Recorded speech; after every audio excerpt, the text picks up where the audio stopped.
చాలా బాగుంది. బ్యాచిలర్ స్టైల్లో ఎగ్ ఫ్రై ఎలా చేయాలో చూద్దాము. ఆనియన్స్ కట్ చేసుకోవాలి. స్టవ్ ఆన్ చేసి కళాయి పెట్టి అందులో ఆయిల్ వేసుకోవాలి. ఆయిల్ హీట్ అవగానే కట్ చేసిన ఆనియన్స్ అందులో వేసుకోవాలి. ఇంకోవైపు మనం ఎగ్స్ బ్రేక్ చేసుకొని పక్కన పెట్టుకుందాము. ఆనియన్స్ ఫ్రై అవగానే కొంచెం సాల్ట్, చిటికెడు పసుపు వేసుకొని ఒకసారి తిప్పుకోవాలి.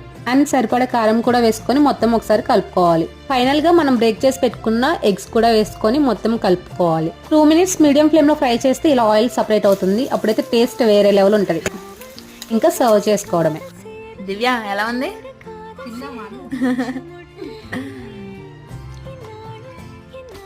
వావ్, చాలా బాగుంది.